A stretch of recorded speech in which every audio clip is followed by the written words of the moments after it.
कलिंगपुर नाम का एक छोटा सा गांव था जिसमें काशी और उसकी पत्नी लक्ष्मी रहा करते थे। उनकी पूरी 3 बेटियां थी।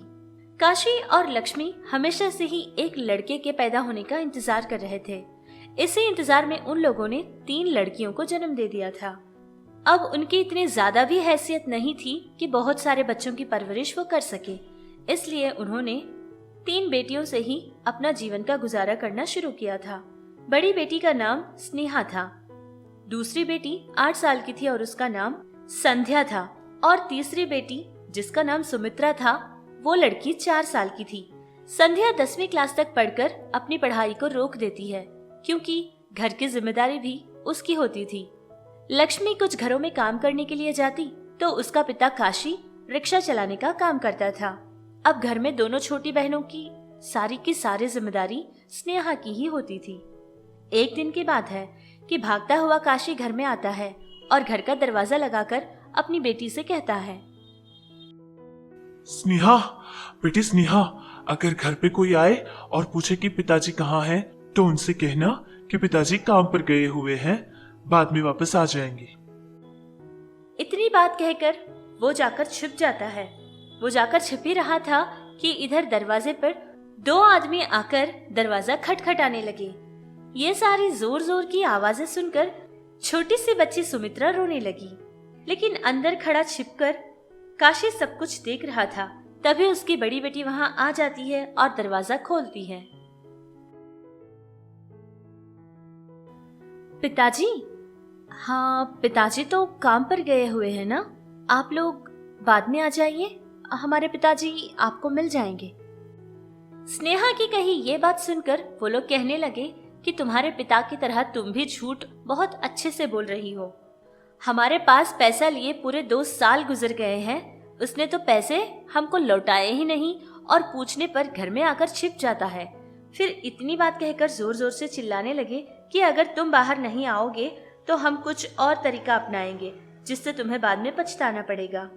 इतनी बात सुनकर काशी धीरे धीरे बाहर निकलकर आता है और उनके सामने खड़े होकर कहता है, देखिए, मैं 3 बेटियों का बाप हूँ, मुझ पर थोड़ी दया कीजिए। आपका का सारा पैसा मैं बहुत ही जल्द वापस कर दूंगा, मुझ पर कृपा कीजिए और ऐसे डराना धमकाना बंद कीजिए। ये बात सुनते ही वो लोग कहने लगे कि अगर अभी के अभी तुम पैसा नहीं दोगे तो हम तुम्हारी बेटी को यहाँ से लेकर चले जाएंगे, और तो और इस छोटी सी झोपड़ी भी तुमसे हम छीन लेंगे। ये सब कुछ कहकर बहुत ही गुस्से के साथ वहां से चले जाते हैं। दूर से आ रही लक्ष्मी ये सब कुछ देख रही थी और जल्दी जल्दी आकर काशी के सामने खड़ी हो जाती है। फिर उससे कहती है, छी छी, पता नहीं कैसी जिंदगी जीते हो तुम, कहीं जाके मर क्यों नहीं जाते? 3 बेटियों के बाप हो, लेकिन अकल नाम की कोई चीज ही नहीं है। कब तक संभालूं इस घर को? और तो और आज तो तुमने हद ही कर दी। तुम्हारी वजह से अहरे गहरे सारे लोग घर पे आके पता नहीं कैसी कैसी बातें कर रहे थे। मुझसे तो ये सब बर्दाश्त नहीं होता। हाँ, पता नहीं भगवान ने मेरे नसीब में क्या लिखा है, इस घर में चैन की सांस नहीं ले पाती हूँ। पत्नी की बातें सुनकर काशी बहुत ज्यादा उदास हो जाता है। हमेशा पत्नी की कही ये सारी बातें याद कर रहा होता है, और एक तरफ ऐसे ही पैसे देने वालों के कर्जे वालों की परेशानी, और जो बातें उन लोगों ने उसकी बेटी के बारे में कहे थे वो सब याद कर करके बहुत ही उदास हो जाता है और खुद में ही हिम्मत हारने लगता है।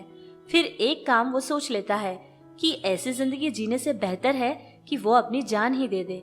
इतना सोचकर कीड़े मारने की एक दवा को लेता है और फिर बिना कुछ सोचे समझे वो पी लेता है। और क्या होना था, वो पीना ही था कि जहर उसको चढ़ जाता है और फिर वो मर जाता है।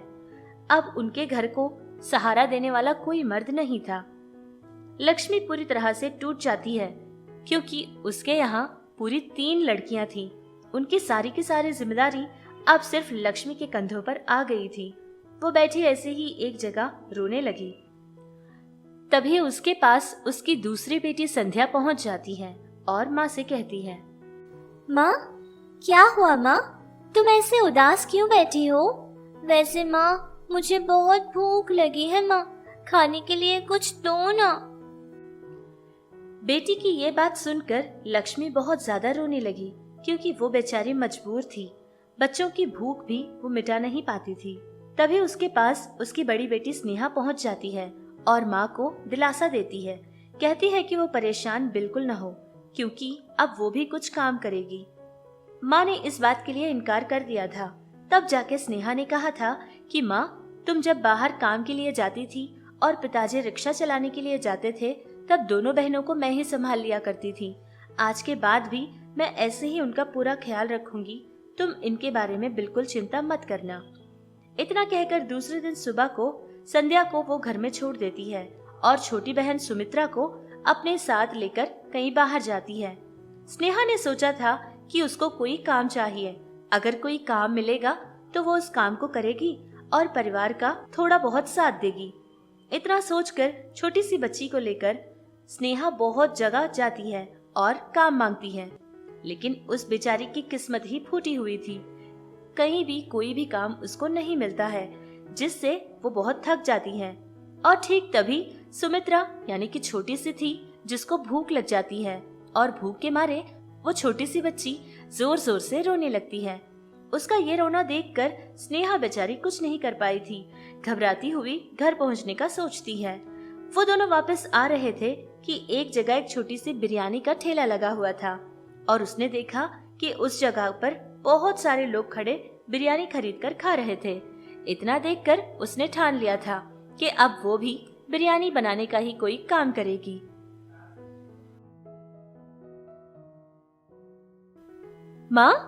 माँ, आज आपको पता है, बहुत जगह गई थी मैं काम ढूंढने के लिए, लेकिन मुझे कहीं काम ही नहीं मिला था माँ।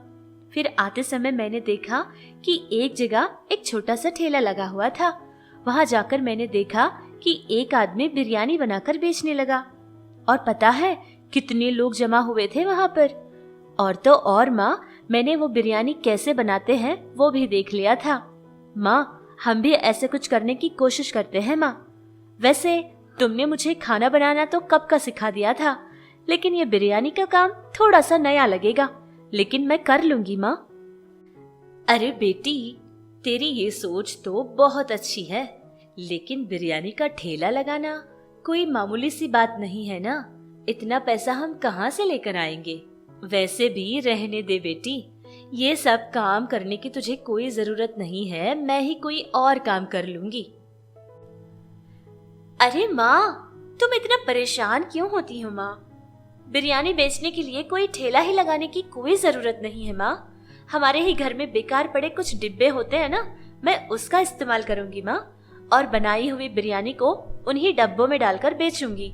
मुझे लगता है माँ कि मेरा ये काम जरूर ही कामयाब होगा माँ। तुम चिंता इतनी मत करो माँ।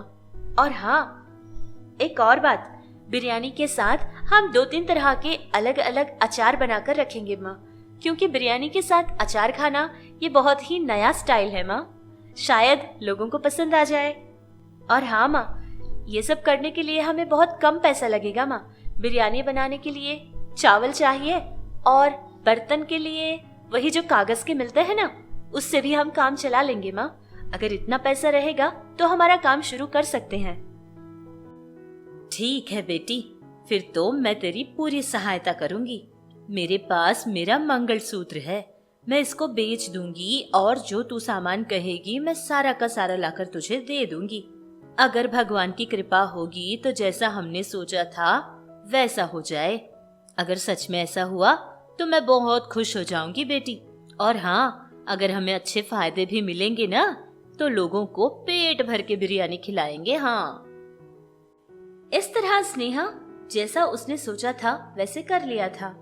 डब्बे में बिरयानी डालकर बाजार ले जाकर खड़ी हो जाती है और फिर चिल्लाने लगती है कि सिर्फ 50 रुपए में स्वादिष्ट बिरयानी मिलेगी और उसके साथ 2-3 तरह के अचार भी मिलेंगे।